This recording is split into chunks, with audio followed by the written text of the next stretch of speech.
Good morning. Let me know if that sound is coming through okay.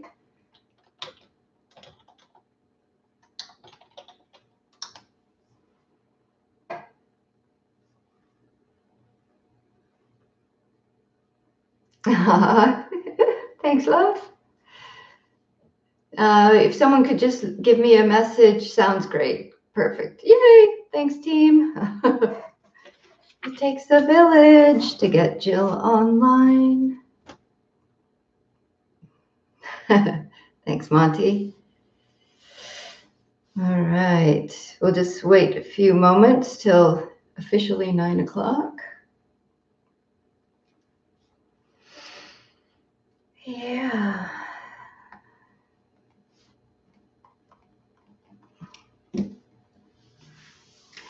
Hey, Coral. Hey, Twinkle. Thanks for being here. I'm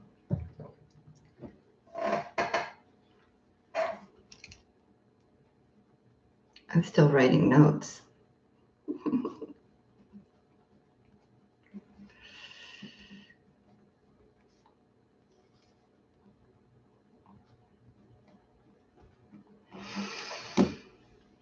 Hey, Todd. Cool. Good to see you. Oh my gosh. This makes me happy. So good to see people that I haven't seen in a long time in person. It's so nice. And to be able to, hey, Carolyn, to be able to practice with people that maybe wouldn't make it to the studio or to a class. Hey, Kelly. Hey, Sabria. Hi. Oh, I can't cry.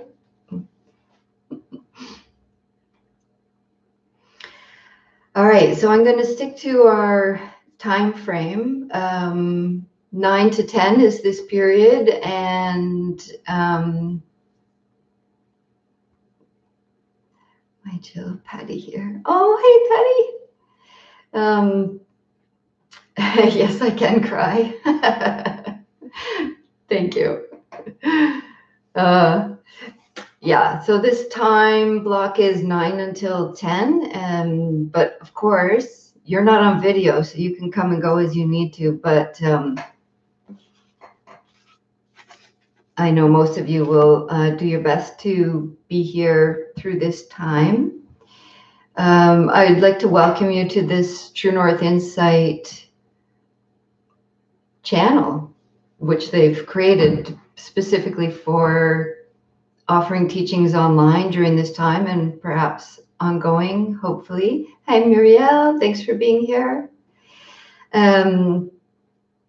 So thank you to the team of volunteers and staff that have been working an absurd amount of hours to get this happening for us all. Thank you. And True North Insight, for those that don't know, is a group of Canadian teachers that, mostly Canadian, offering Vipassana meditation retreats and classes and courses and one-on-one support, individual meditation teaching and support. And of course, our retreats are offline right now, so, or not in person. So here we are. So if you're not aware, there's a chat bar on the side that you can say hello or where you're tuning in from. And hey, Peter.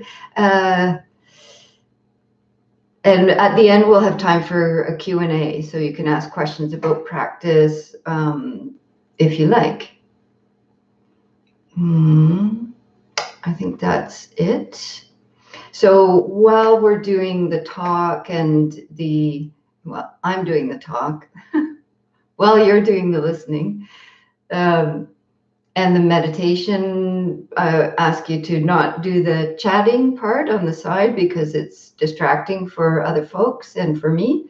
But there will be time to, hey, Zach, time to chat and have a bit of Q&A at the end.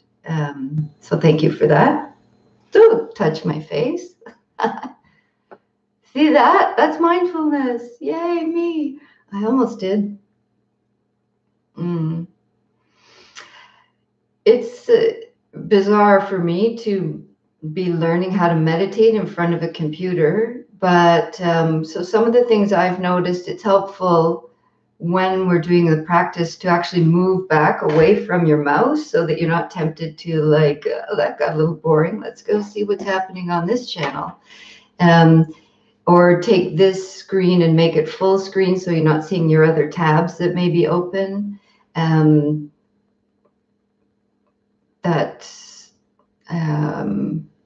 You're also welcome to listen and participate in the meditation. Hi, Linda. Laying down. You all get to be in your pajamas still. I had to get dressed. You're welcome. So you can walk, you can stand, you can sit, you can lay down and be comfortable, which is a bonus of meditating at home. Hey, Julie. Okay. Yeah, so that's the outline. I'm going to give a little bit of a talk, a theme of what we're paying attention to today.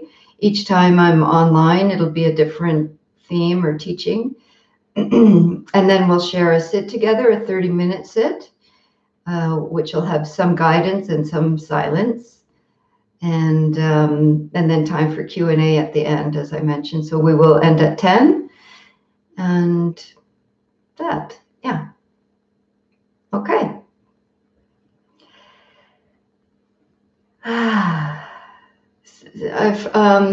So it seems like lifetimes ago, doesn't it? It was probably like last week.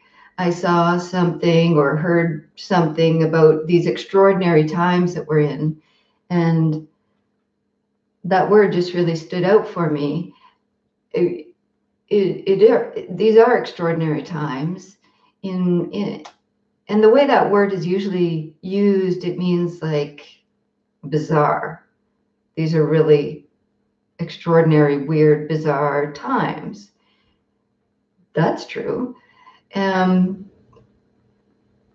Because it's so chaotic, so unpredictable, so we're so affected by everyone, and it's so painful. It's like really heart-rendering. Wow, really heart-rendering times. And at the same time, it's been standing out for me that really we're seeing things how they actually are. It's like the veil has been removed. You know, we've pulling the blanket over our heads. We've taken that. It's been stripped away. We're not able to pretend anymore that things are not the way they are. And so that word extraordinary, if we pop a little hyphen into there, that makes sense to me right now, that it's actually extraordinary, that things are being seen how they always are. This is ordinary. But usually we can pretend otherwise. We can carry on as if things are not the way they are, which I'll say more about in a moment. So Jeff Foster has a poem that I linked at the very top of the stream. I couldn't actually find the link to his poem, but I put the name of the poem. None of us are immune. It's a bit long. I'm not going to read the whole thing, but one sentence of it in there. Pardon me, Jeff, for taking one piece out of your poem. The poem is called None of Us Are Immune. And he says, this is the way of things. This has always been the way of things. This is the way of things. This has always been the way of things. And so this is what I mean when I'm saying things are extraordinary. it's very heightened, very intense, very stripped away, but it's actually the way of things. This is how things are.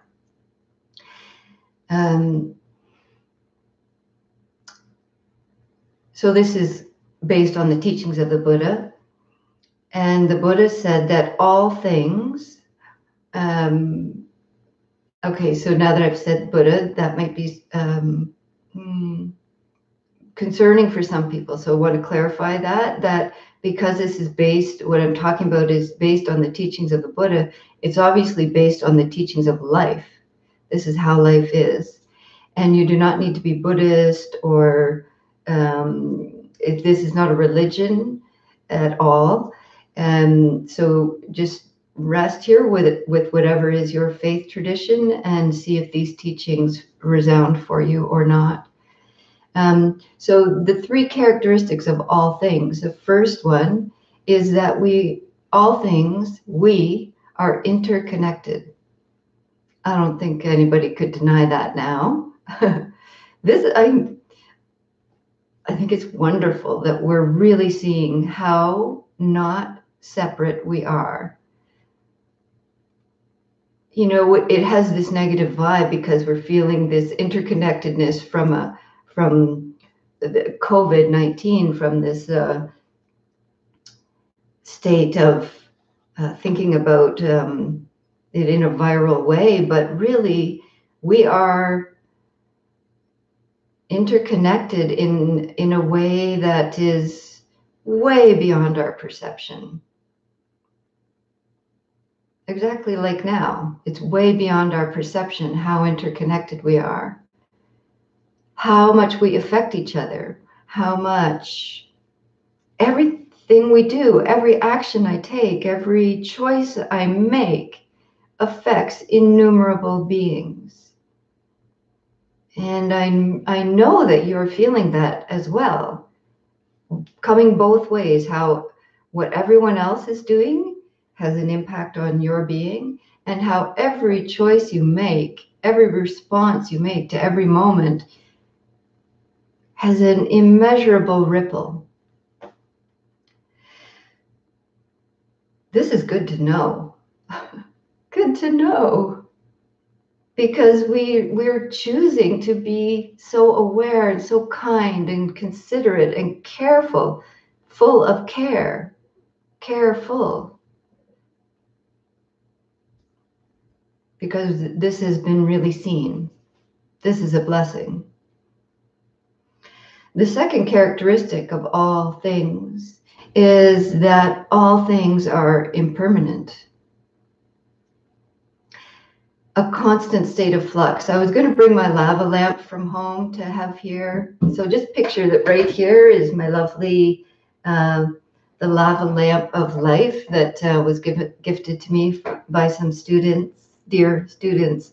And because I often refer to this image, it's so helpful.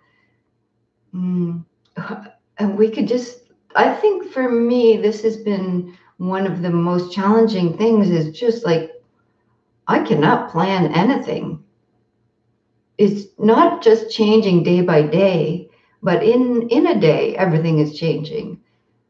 And when we really have a practice and slow down and pay attention, we see that it's like this moment by moment. So even another image is you see in these stores where you can buy a lava lamp. They also have these things that's like in a frame, a wooden picture frame, and it has fine grains of sand in it, like colored sand, between two panes of glass, thin glass, and you tip it and the sand, flows off, rolls off, and moves around in that box. For me, this is what life feels like when I'm awake and paying attention. It's like constant flow of change. And this is undeniable to us now. Absolutely undeniable. Everything is constantly changing. There's nothing that we can grasp and hold on to and control. And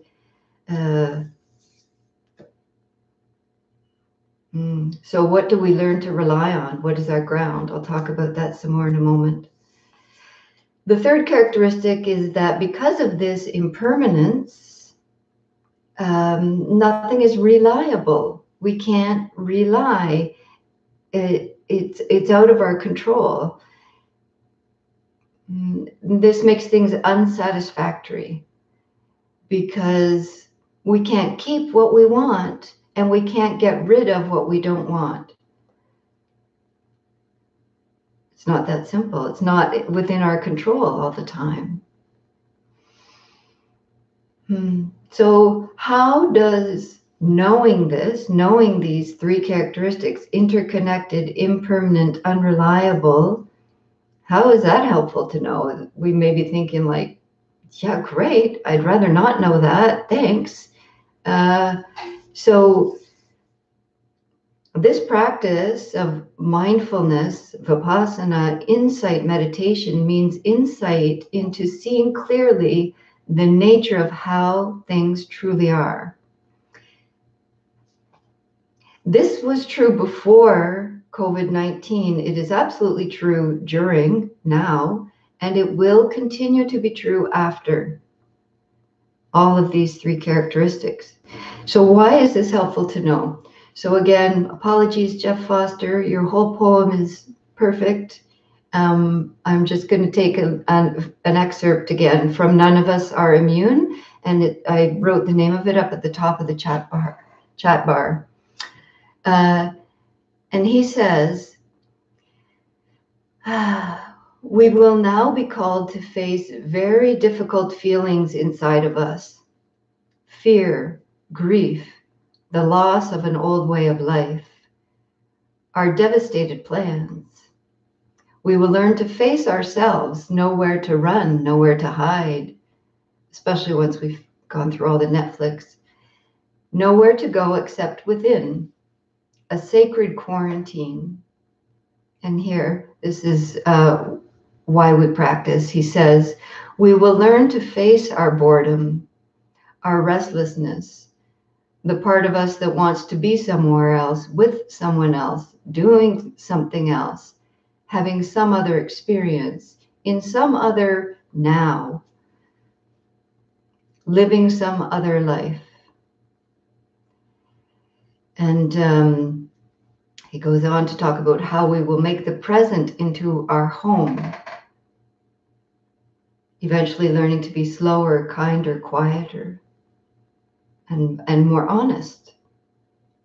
So beautiful poem. Please take time to find it and read the whole poem. He's on Facebook. None of Us Are Immune by Jeff Foster. So this is why we practice. Let's practice. Yeah. So we're going to have a 30-minute sit now. And I'm going to be inviting us to pay attention in particular to this one characteristic. They're all there. So, if you already have a practice, you can choose to see each one of them as they come and go. But I'll just particularly point out impermanence characteristic of how everything we're paying attention to is just flowing through like a lava lamp, like a stream of sand. All right, so feel free to push back or close your eyes and just listen. Lay down, be comfortable as much as you can.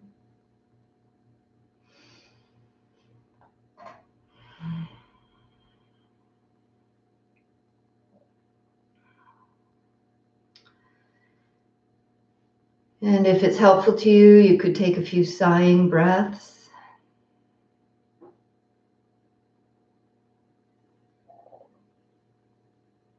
If it feels comfortable, you could close your eyes.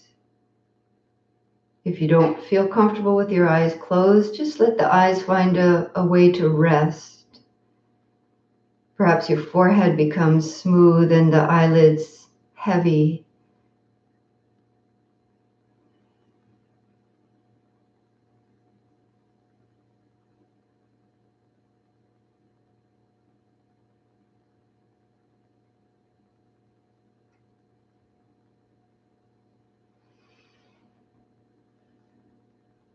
And we'll take these first few minutes just to really land into your body, because the body always shows you the present moment.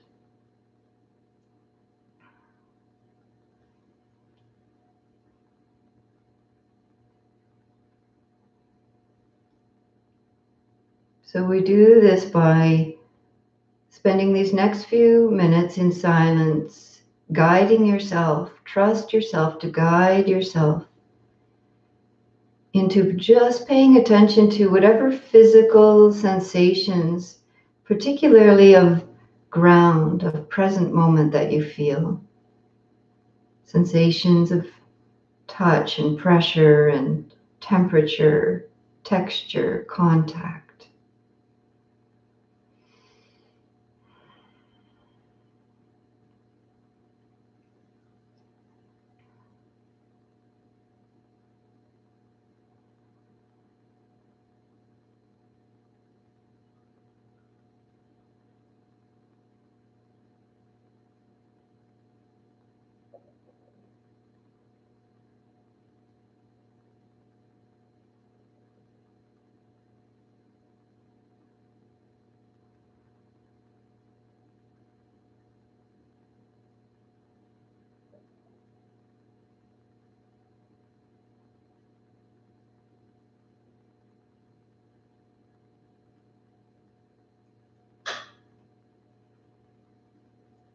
And when you're feeling a little more present, grounded with the body, here and now,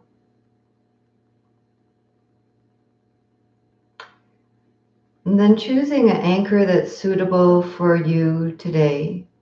If you already have an established practice of the breath being your anchor, you might choose that. If you're new to the practice today, you might choose to just stay resting with feeling your body here and now. And you can do that by hearing sounds around you, feeling the ground beneath you, or having your eyes open and just seeing where you are in your space.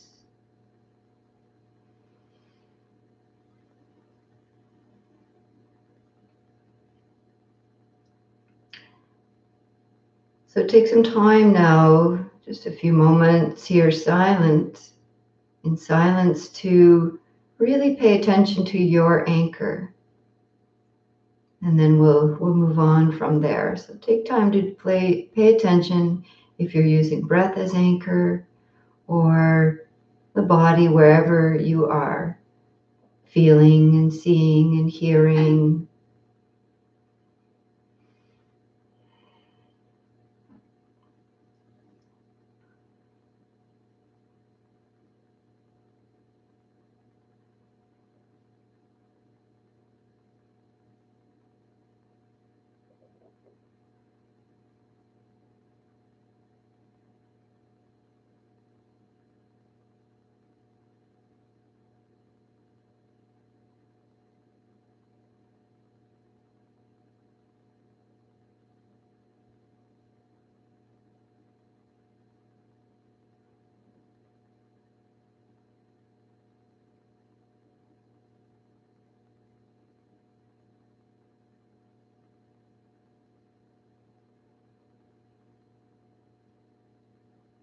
So the point with establishing an anchor is not to stay 100% of the time on the anchor. So please don't be harsh with yourself when you notice your attention moves away.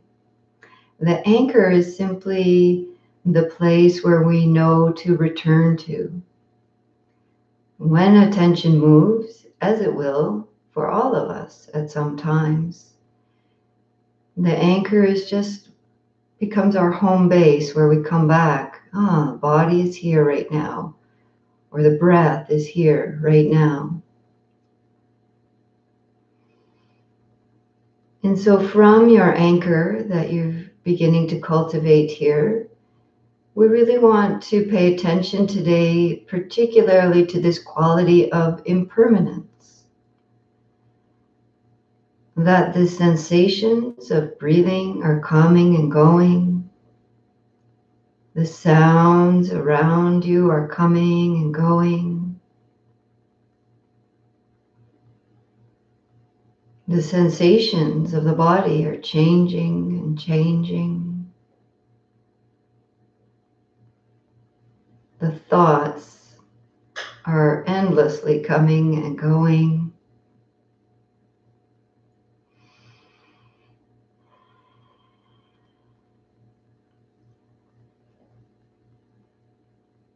The emotions, moods changing.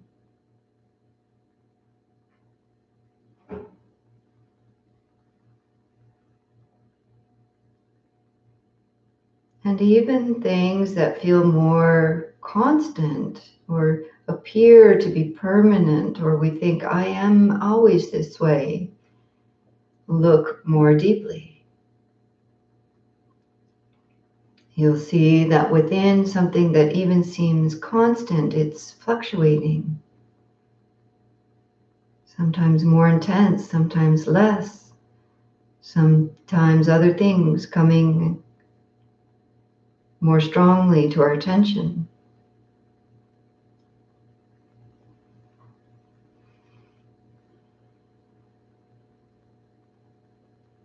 So now I'll be silent again for a while. Trust yourself to develop this capacity to, from your anchor, just lightly notice how everything is coming and going. And you don't need to get rid of or hold on to or become anything or anyone other than awareness.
When we notice awareness has moved away, with kindness, we just notice that it can also let go of whatever was catching and trying to hold on to.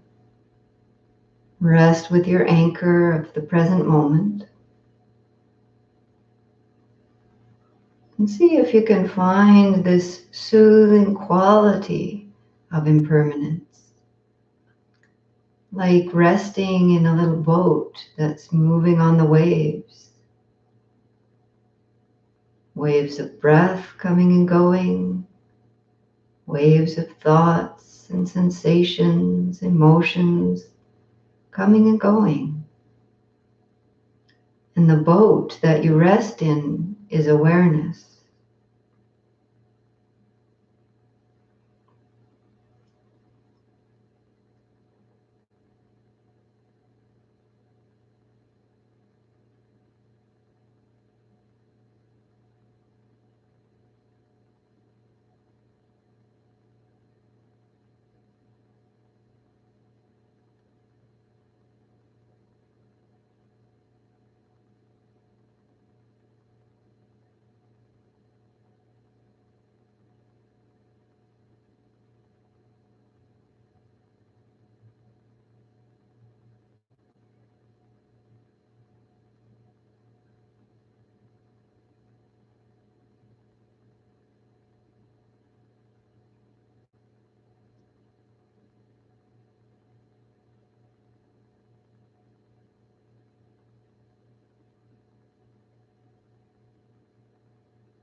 Allowing ourselves to take refuge, be comforted and held by this boat of awareness, riding the waves of coming and going.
And for the last 10 minutes of our practice here, we're going to turn to a companion practice of insight, which is Metta Loving-Kindness.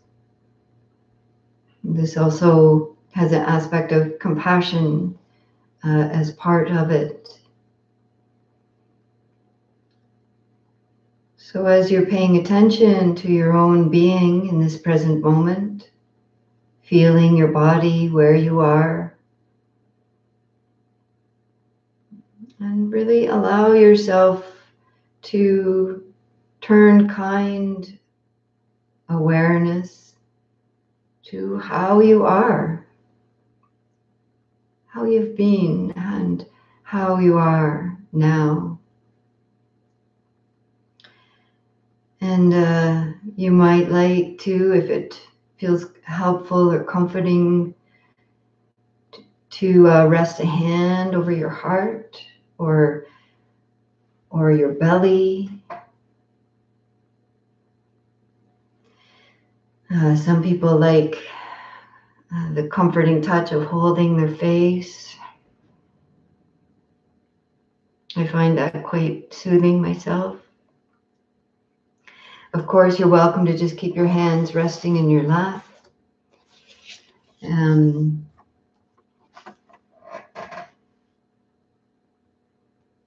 then just feeling into this wish that is deep within all of us, and just touching this wish for yourself, this wish to be safe. May I be well, physically, mentally.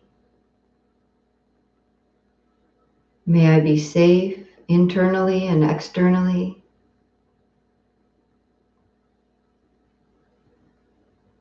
And may I be peaceful during this time of uncertainty and unknown impermanence.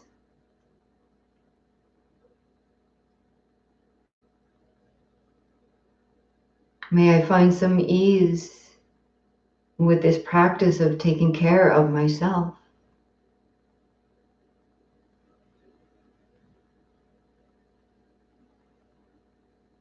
So feel into if there's other words or wishes that you hold for yourself at this time. May I be well, may I be safe, may I be at ease. And just repeat those wishes silently to yourself.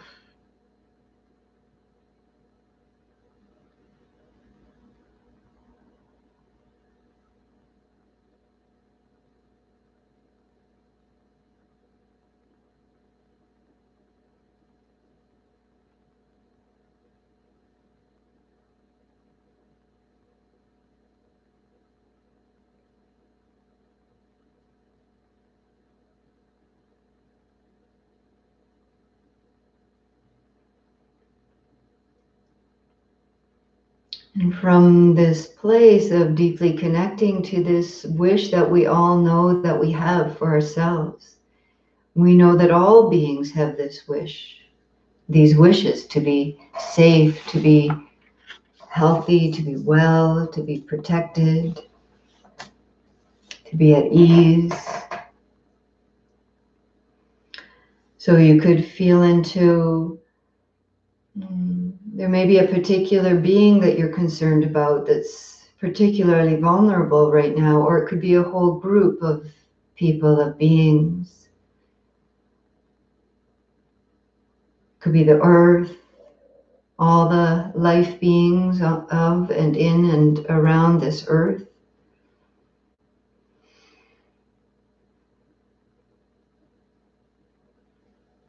Just let yourself feel into a connection with whoever you're choosing or a group that you're choosing. In a moment, we'll all extend this metta to healthcare workers. So if that's the group you're choosing, you can also do that now or choose someone else now.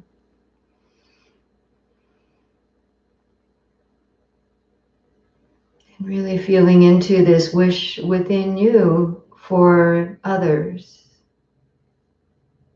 May you be safe. May you be well.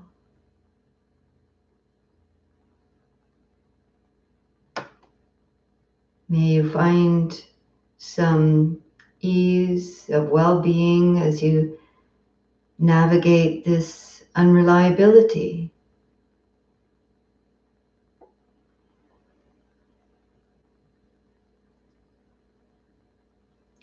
And just repeating these phrases silently in connection with others that your heart is feeling called to. May you be well, may you be safe, may you be peaceful with how things are.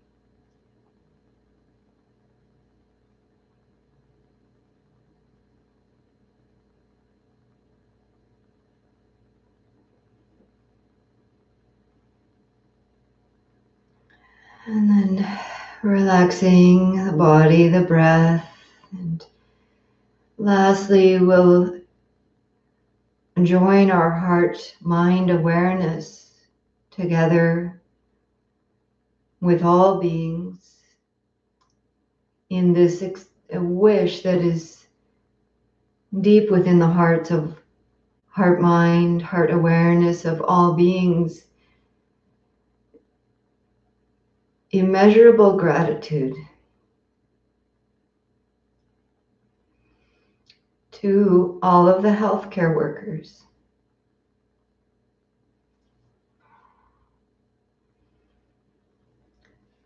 May you be safe. May you be well.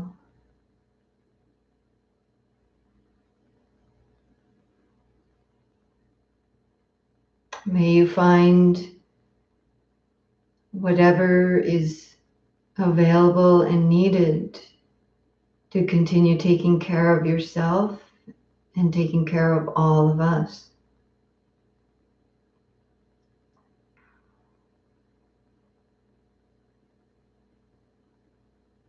May you find some peace to navigate these tides and waves of unreliability, impermanence, in this deep state of interconnectedness.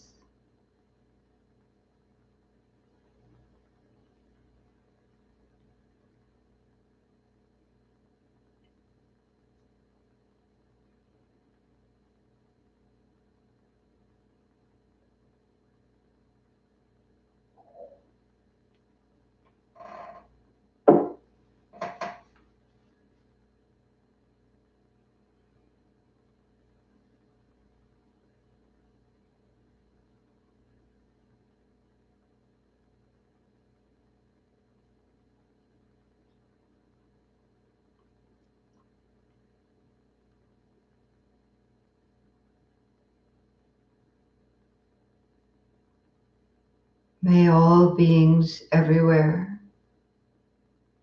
those who are ill, those who are grieving, those who are afraid, those who are in denial, those who are taking advantage,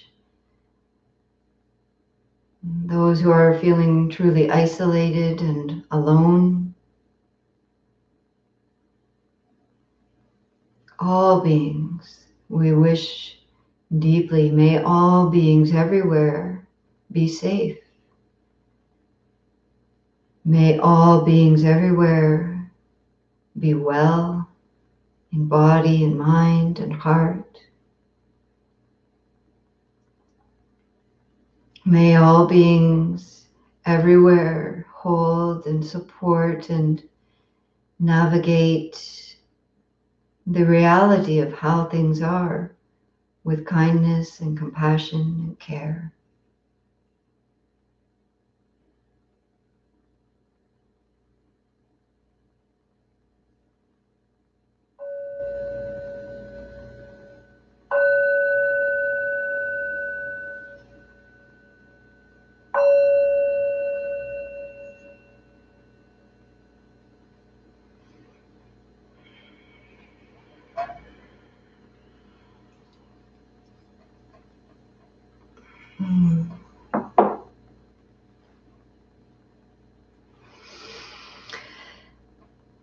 Oh, that felt good. So you can either keep practicing if you need a longer practice, or you can join us for some time of Q&A. Just as we're transitioning from that practice, I'd like to share a short poem from Rosemary Watola-Tromer, who is one of my favorite poets. I put a link at the top of the chat bar to her poem. It's called First Night in Mexico.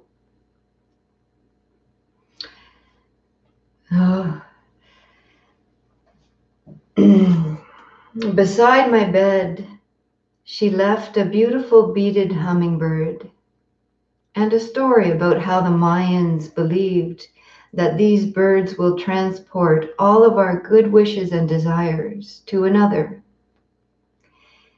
Tonight, there is no one I wouldn't send this bird to, not just to my loved ones, but to my unloved ones, the ones I would rather forget, the ones I would rather ignore.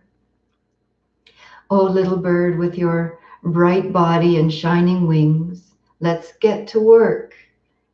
Let's send out extraordinary beauty tonight, extraordinary love. Yeah, so I might put a hyphen in that extraordinary, extraordinary beauty, extraordinary love. We're sending this to ourselves and to each other, to all beings. This ordinary compassion and love that is always available to us and gets buried in our fear and judgment and separateness. Yeah, so this beautiful poem, thank you, Rosemary, for reminding us of this extraordinary practice and extraordinary love. All right, dearies, any questions about practice, about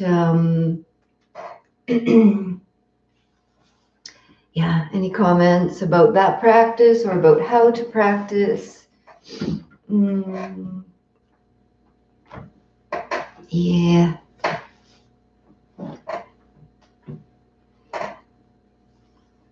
You're welcome. What touched you in that practice? Did anything feel helpful or soothing or comforting, especially if you're new to practice or haven't been doing formal practice in this time of upheaval? You can just let me know in the chat bar there.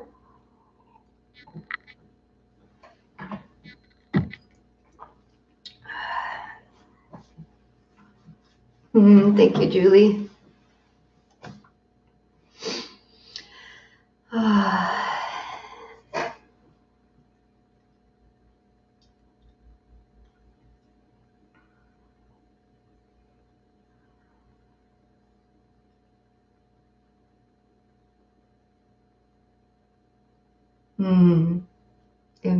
I'm grateful for the reminder of our immeasurable ripples. Yes.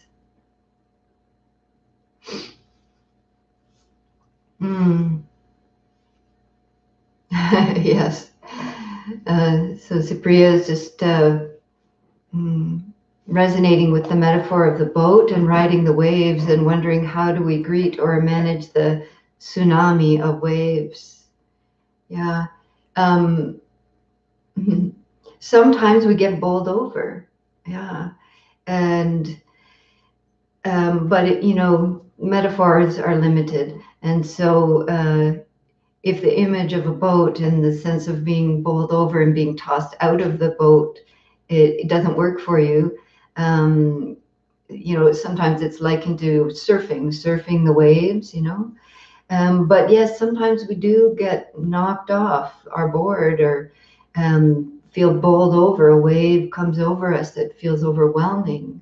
And the more we practice and the more we connect with each other, the more we're able to get back in the boat, the more we're able to, okay, I'm here now, like feel the body, open our eyes, hear the sounds, reach out to community and say, I'm feeling bowled over. Can we talk, Yeah, those are some thoughts on, sometimes the wave does totally overcome us. But the more we practice and stay connected with others, we realize that the wave passes, the moment begins again. Yeah. Not sleeping through the night. Any thoughts on protection from global fear? My sleep is disturbed as well. And I get up and I practice. After I toss and turn for a while and try to pretend I'm not awake. Like, I'm totally wide awake. So I've been getting up and feeling it. What does fear feel like? What is, I'm not sure that it's global fear. Yes, it is in that we're but it's how is it affecting me right now in this body rather than identifying it as, I'm feeling all of the fear of all beings. But how is that felt in the body here and now? Oh, it feels like quivering in the heart, tightness in the neck. It can feel any number of ways, feels like numbness.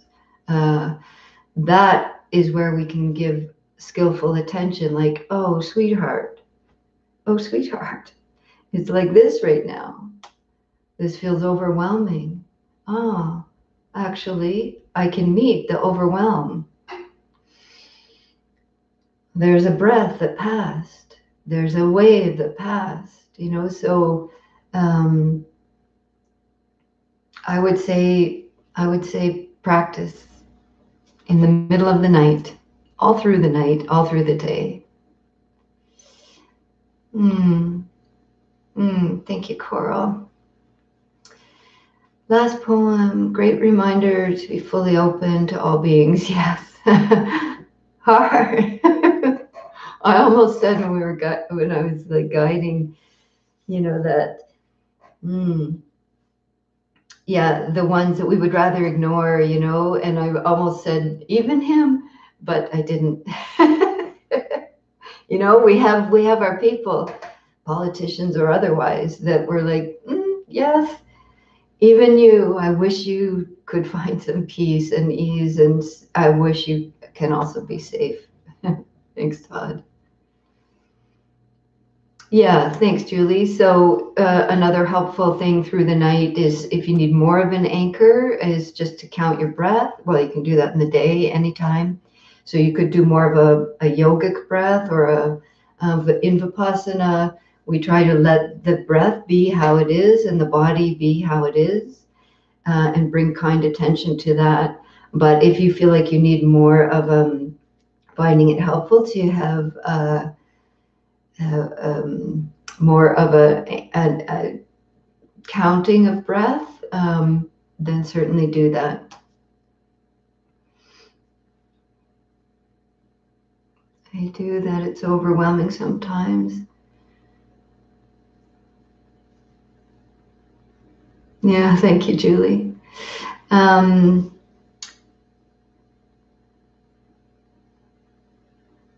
Yeah. So when we feel overwhelmed, as we all are at times, another, not necessarily in the middle of the night, but like get outside. Get outside. Get your feet on the ground, your hands on the tree, your hands in the water, your eyes on the water. Um, this is extremely helpful and grounding in times of overwhelm. And reach out. There's so many of us available online. Just please get in touch with me. I'm on Facebook, as you know, or my website. You can email me. If you have my number, you can call or text. Yeah.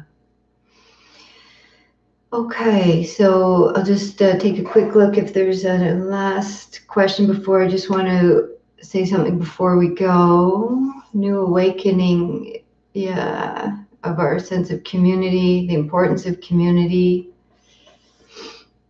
Yeah, thanks, Zach. Thank you, Karen. Yeah, I'm really glad you were here. I've missed seeing you in person. Rosemary Watola Tromer, Kate, I put the link at the very top of the chat stream here, the link to her poem. She spells her name Rosemary like, let's see, there, Watola Tromer. She's brilliant. No, I'm in town, Monty. The internet at home was too unreliable, so I've tried YouTube and Zoom, and this is why we're doing it this way now. Yeah. Thanks, Kathy. Okay, so please, this True North Insight channel, if you hit the subscribe button, you'll get the notifications. There's teachings all through the week in French and English at many times, like morning, afternoon, evenings. There's a whole schedule. The True North Insight page on Facebook, you can keep updates there. And you'll see the links. Oh man, I'm one of those people that goes, the link's down below. Yeah.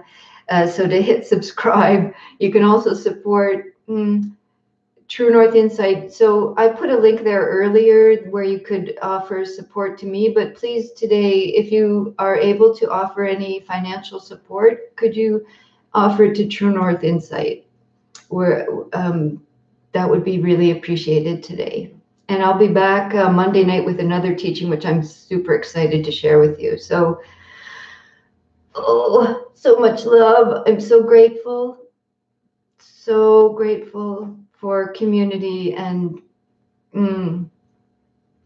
we're really seeing how things are, and we got this. Okay. Metta to you all. Much love to you all. I love you too. Okay. What time on Monday, Karen? 7:30 to 8:15. Yeah. It's so good to see you, Pat. I can't see you, but I know you're there. Yeah. Okay. See you, Todd. Bye.